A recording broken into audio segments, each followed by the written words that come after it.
Welcome to Learn to Live Stress-Free. This is Christine Wright with Dr. Robert Wright Jr., your go-to wellness coaches of www.stressfreenow.info. Our featured guest today is Adria Goldman Gross, speaking on how to manage your medical bills.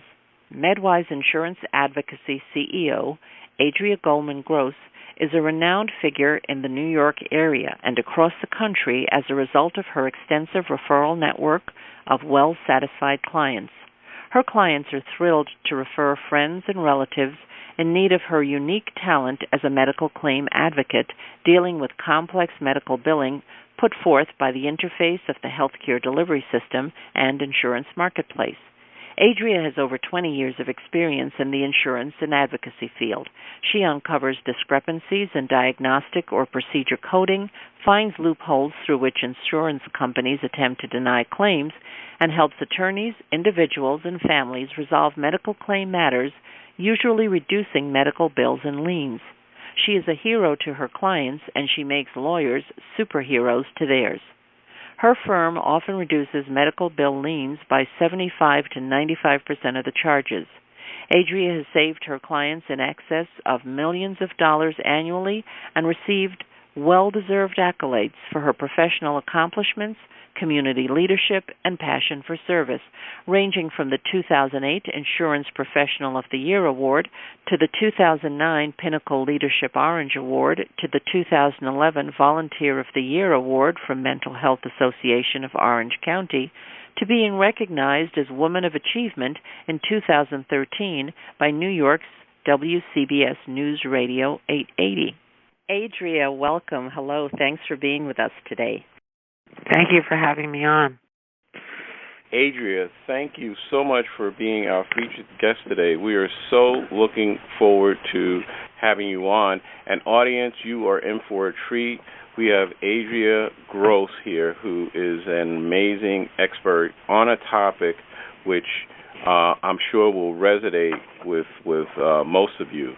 So, Adria, would you please share your story of how you came to be an advocate for clients dealing with medical bills and rising healthcare costs? Well, this is a long story, but I'm going to try and make it short as possible. I grew up in a little town called Port Jervis, New York, which is where Pennsylvania, New York, and New Jersey come together. And I was 11 and a half years old taking horseback riding lessons. So one day, I'm in Hebrew school. We had a map of Israel, how to write down the cities, and I turned to, I was having a test, and I said to the rabbi, I really don't feel well. So he thinks I'm trying to get out of this test. And he finally lets a friend of mine walk me down the hall. I sit outside of his office in a chair, and as soon as I sat down, I went into a coma. Well, my dad came to pick me up. I was able to walk, but I couldn't talk. And he realized this as he was driving me home. So he turns around and takes me to the hospital in town. And 10 hours later, I'm laying there in my bed, in the bed, the hospital bed, looking straight ahead. I open up my eyes, and I see a cross on the wall, thinking, where am I, in heaven? But from that day on, I lived with severe epilepsy. I had an inflammation of the brain. It was called encephalitis. And due to that brain damage from the illness, that's what caused the epilepsy. I went through, I started out with grand mals, and it would go around in circles depending upon the medication. Focal seizures, psychomotor seizures, petit mal seizures, and it just kept on circling around, but it went on for almost 25 years of my life. I was never controlled with medication. At one point, I was taking 32 pills a day. They had me on 18 different medications, sometimes even 3 different types of pills at one time. But the medication never worked. And finally, in 1989, I went to college. They wouldn't certify me to be a teacher because of the epilepsy. It was just a very, very difficult life. But finally, when I was in my mid-30s and lived with the epilepsy for almost 25 years, I had a left temporal lobectomy. They took the damaged area out of the brain. And after that, that was my introduction to this industry. I left the garment industry and worked in the health insurance business. The first insurance company that hired me taught me within 2 weeks how to deny claims. And within 4 weeks, I became a supervisor of my area. I would take every irate phone call. It got to a point where at night I would go back to my apartment and have a glass of wine just to try and calm down. But I worked there for about almost 2 years, did training when they relocated from New York State to Virginia. And then I got another job working at another insurance company. It was the same thing. I was in the claims area. And again, within 2 weeks, they taught me how to deny. I worked in that area for about 4 years, went into underwriting, also with the same type of coverage. And after I adopted 2 children, I took some time off, took off about 6 years. After I adopted my children, I then spoke to one of my doctors and said, I really want to learn how claims are processed. I won't charge you any money. I just want to learn it. He calls me back 2 weeks later and says, we want to hire you. We want you to process all our claims for us. So I learned. Here I was working in the insurance industry for about 12 years, and now I'm working for a doctor, learning how to do the billing, and I see the rejections from the insurance company. And I learned a lot by working with these people. About another 4 or 5 years later, I opened up a medical billing business, which I've now had for 10 years. And 5 years ago, I opened up MedWise Insurance Advocacy. And the business, what it does is it helps people who have denied, overcharged, out-of-network, going nowhere claims. And I've been shocked that I've gotten to a point where annually I save millions of dollars. So it's been 5 years since I've had the business, but it has been unbelievable with my past experience how I'm able to help so many people. Fantastic, Adria. Thank you. I know there are so many people who are feeling what you have said because your story, that's some story, and thank you for that. Adria, what key tips can you offer caretakers when managing someone's health care insurance and medical care so that they get the best outcomes? So there are steps that I recommend people to take. I call it the 10 techniques to prevent staggering hospital overcharges. And what I'm about to tell you, I really recommend, if you can, to put it on an Excel sheet. This is number one. If your hospitalization isn't for an emergency, check your insurance policy to find out just what it will cover and how much it will pay. Be sure to carefully review the section on exceptions and exclusions. It will tell you what your plan will not cover. What I'm finding is if it's an emergency for you being in the hospital, most, not all, most of the plans will cover it. The ones that are not covering it is when they turn around and they feel that it was not medically necessary, or they feel that, and we can talk about this later, whether you are an inpatient or outpatient under observation. Because if they don't consider it to be an emergency, they don't consider it to be medically necessary, and if therefore you're considered to be an outpatient under observation, that emergency room, and if you're admitted to the hospital under those circumstances, because they'll admit people to the hospital when they're really an outpatient under observation, you're not going to be covered. Some policies will, but quite a few of the policies, which includes Medicare, will not cover you for the room and board and medication if you're considered to be admitted as an outpatient under observation. So these are major issues. The second of the 10 techniques to prevent staggering hospital overcharges is to phone the hospital's billing department and ask them what you will be charged for the room and just what the room charges cover. If tissues aren't included, for example, bring your own. Toothbrushes, their bills are absolutely insane. So you have to be very careful and call the hospital's billing company. You could also call your insurance company while you're in the hospital. Now, you might be too sick to do this, but your friends or family who come visit you, they could help you with it. Number 3, ask your doctor to estimate your cost of treatment.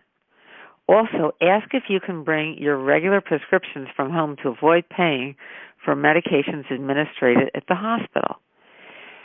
I have to say, what I'm hearing out there with the prescriptions is the hospitals are saying, no, we're not going to let you bring them. But I have to tell you, I would go up the ladder even if the CEO of the hospital has to come in and say, you know what, this is what I'm paying for my medication. How much are you going to charge me for this pill? Because their fees are astronomical. And again, if you are admitted as an outpatient under observation, you're not going to be covered for those prescriptions. And by the way, if you say to the hospital, am I an inpatient or am I outpatient under observation, I highly recommend you get that in writing. And I could tell you a long story about that, but it happened to a friend of mine where 3 times she asked. One time the CEO came in, she goes home. Within 2 weeks later, she receives a bill for over $40,000, even though she was told, don't worry, you're an inpatient. Wow.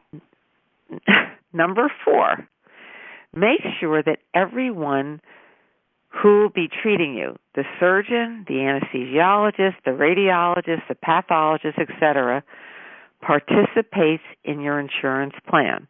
And again, please, I highly recommend you get it in writing, because they can say, oh, yeah, they're all on the plan, but you might not be covered. And that's not an issue when it comes to the outpatient under observation, because I don't know about the commercial insurers, but I know with Medicare it doesn't matter, because those bills would be Part B, but your Part A is not covered when you're an outpatient under observation at the hospital. Number 5, if you can, and you might ask help from a friend or a neighbor who's helping you, and that's the reason why I'm also talking about putting on an Excel sheet. If you can, keep your own log of tests, medications, and treatments.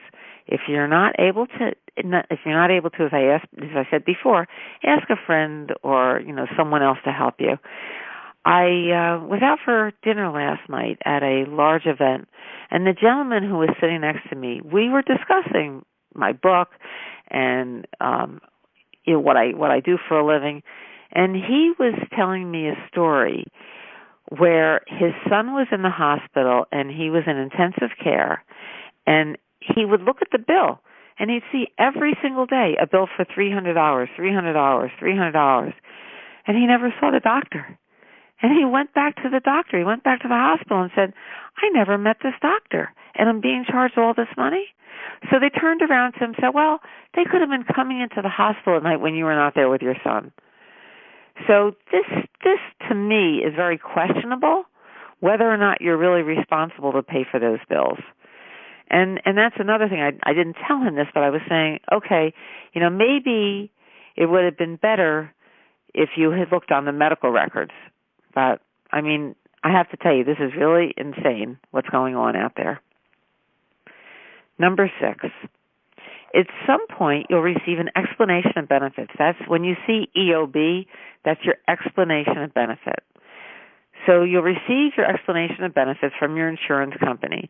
If you're on Medicare, you'll receive a summary notice. And on the Medicare, it will say, and very often on your explanation of benefits from other insurers, it will say, this is not a bill. Please do not toss it in the trash. Examine it.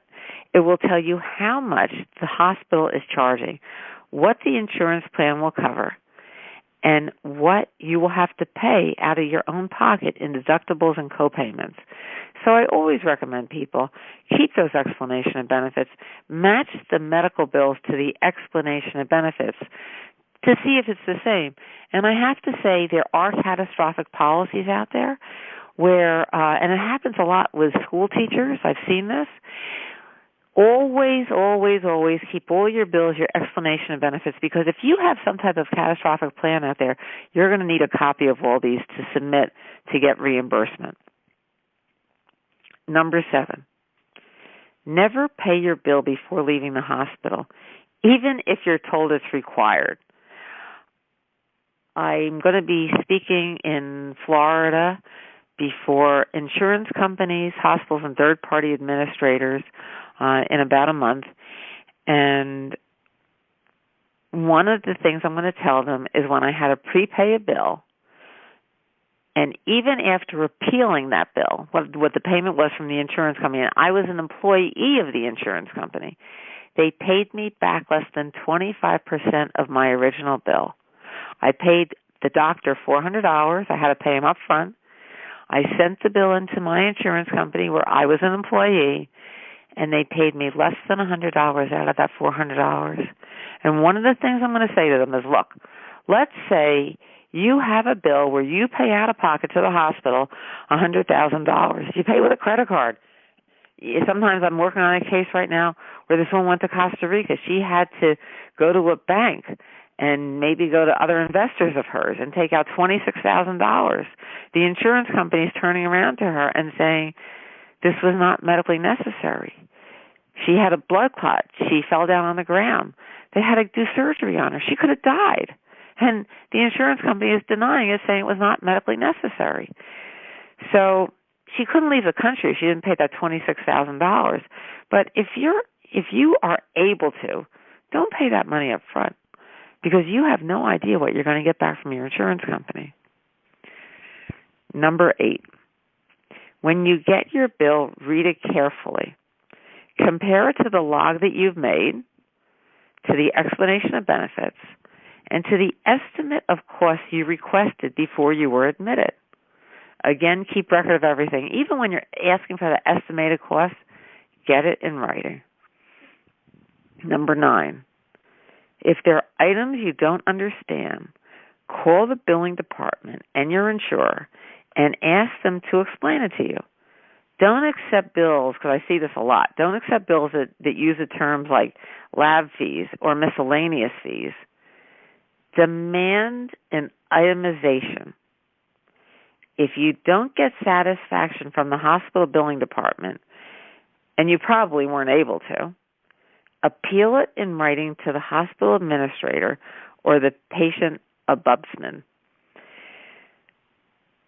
Number 10, if you are still scratching your head, ask for an itemized bill as well as your medical records to confirm whether you received the treatments and medications you've been billed for.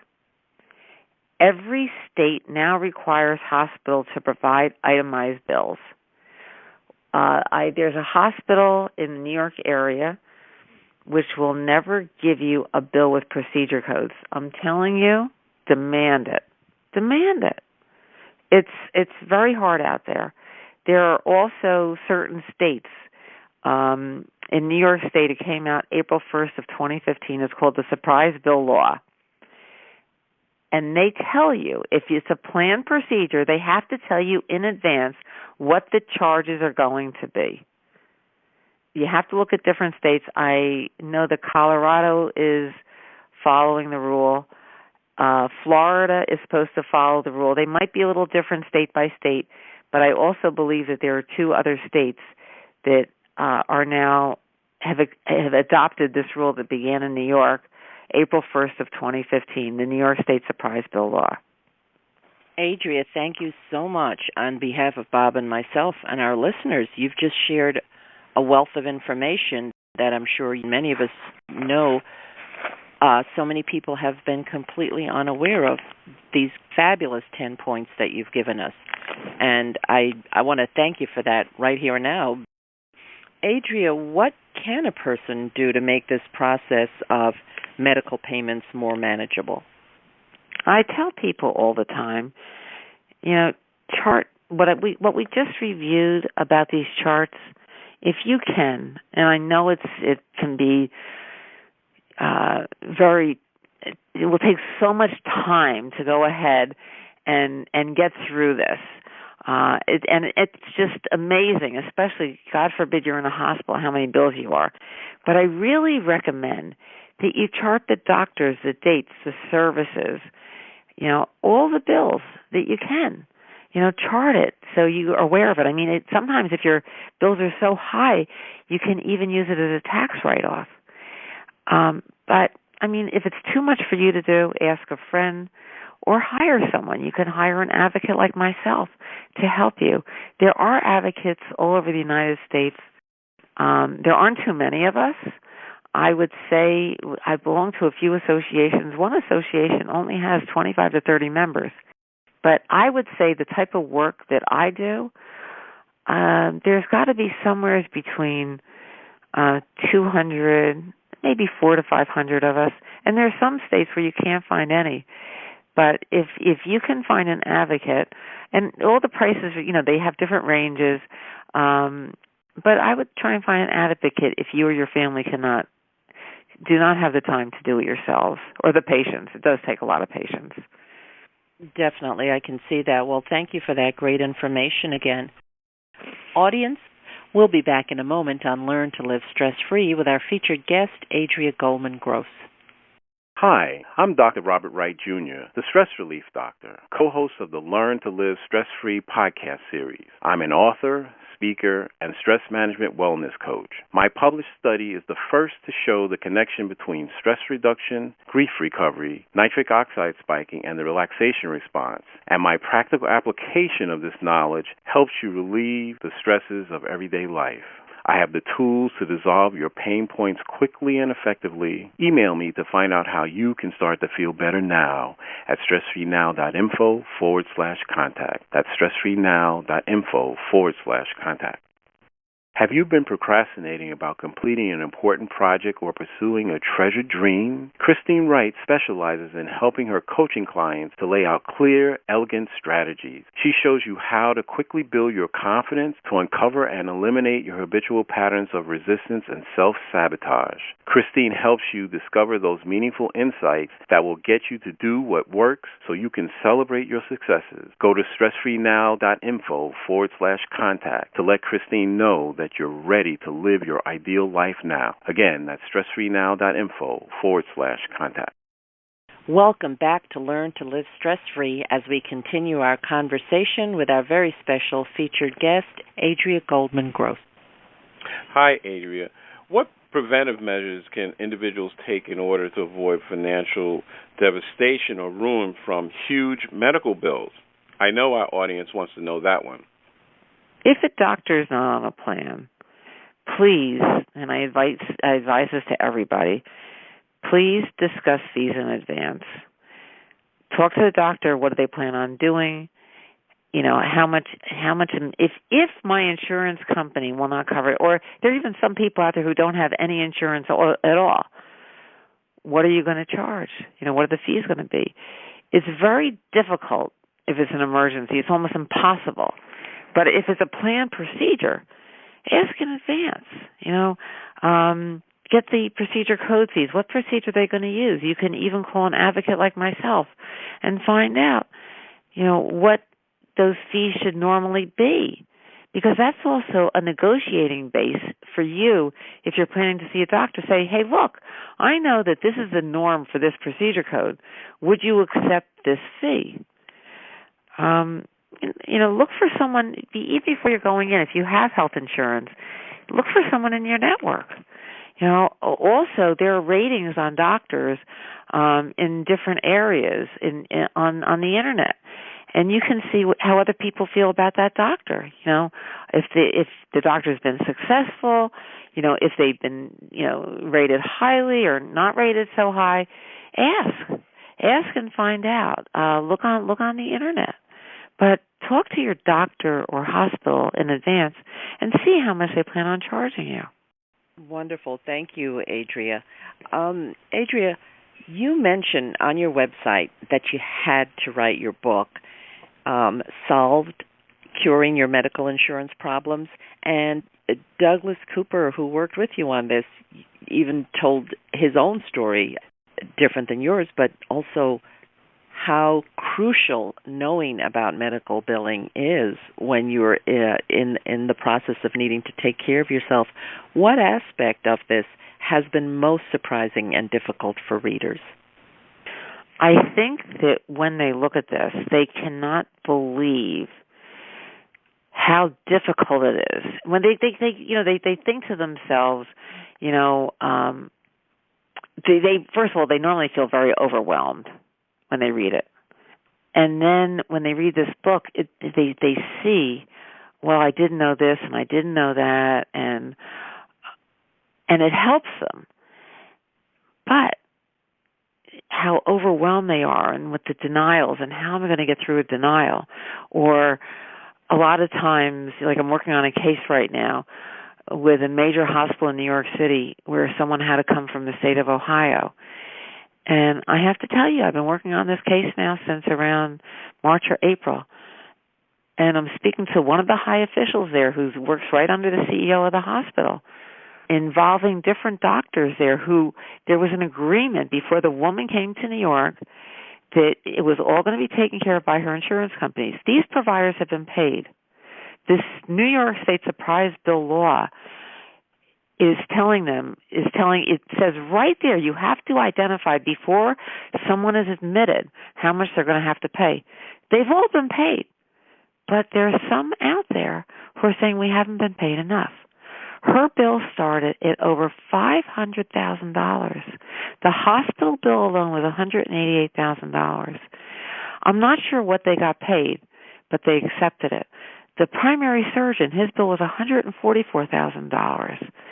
He accepted his payment of a little over $57,000. He's not charging her additional money. But she has other doctors who've been paid who still want money from her. And the person who I deal with at the hospital, she must have a stack of files on her desk so high. I call her, if not once a month, I call her every couple weeks. And we talk, and I'll look into it, and never calls me back. That has been going on now for over 6 months, and they're not following up with it. In fact, my client just sent me another bill where they're threatening her, and I'm going to call them today and say to them, you know what? You and I have been in conversation now for 6 months. Have you spoken to the department right below the CEO? They're telling me they're calling you. What is the final decision? The New York State law says you have to inform the patient before you do the procedure, and it was a planned procedure, and it was accepted. So why are you charging her more money than what the insurance company has paid you? And that's the fight. So even when you look at the book and you see this, and it tells you exactly what to do. The book tells you what to do in a situation like this. Look at the frustration on the other side because of what the hospital is doing. And it's not just the hospitals, the doctors who work for the hospitals. So that's what I'd say is most difficult for the readers. I think there's great information there to help people. But even with the advice, these are the obstacles you're going to face. Well, listening to you, Adria, I see that you're totally expert. So, again, that book, and it sounds like we should all have a copy, Solved, Curing Your Medical Insurance Problems. Adria, Bob, and I want to thank you so much for being on the show. And listeners, you can see that information is out there. Experts are out there. Advocates are out there. That's why Bob and I so enjoy doing our work, that we can bring guests like Adria to you so that you can learn more. Adria, should someone want to reach you or work with you, how can they contact you?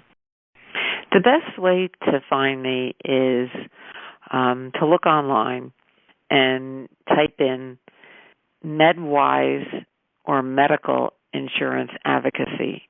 The website address is www.medicalinsurancedadvocacy.com. Again, that's www.medicalinsurancedadvocacy.com. But the name of the business is MedWise Insurance Advocacy. And if you need to reach me by phone, the number is 845-238-2642. Again, that's 845-238-2532. Or you could send an email to Adria, ADRIA, at Medwise Billing, MEDWISE Billing, BILLING.com. Excellent. Thank you so much, Adria. So, audience, you can go to the website medicalinsuranceadvocacy.com. Give Adria a call at the number she mentioned, 845-238-2532, or email her at adria@medwisebilling.com. Thank you so much, Adria. Thank you. Adria, what final thoughts or key idea would you like our audience to take away from today's broadcast? I always tell people, don't give up. Don't give up. You have to fight. Because if you don't fight, people just give in. They say, oh, my God, I've had enough. I can't fight anymore. You have to fight. Don't give up. Adria, thank you so much for being our featured guest today. Thank you, audience, for listening. Wherever you are and whatever time zone you're in right now, we appreciate your presence and trust that you'll benefit in some way from the information delivered during today's show. We welcome and look forward to receiving your comments about our show.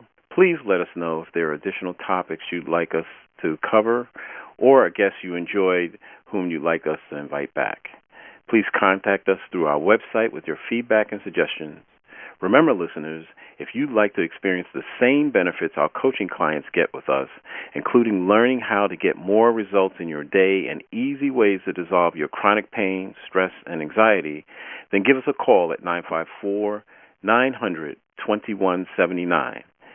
That's 954-900-2179. For Christine Wright, this is Dr. Robert Wright, Jr. of www.stressfreenow.info. Until next time, be safe and be well.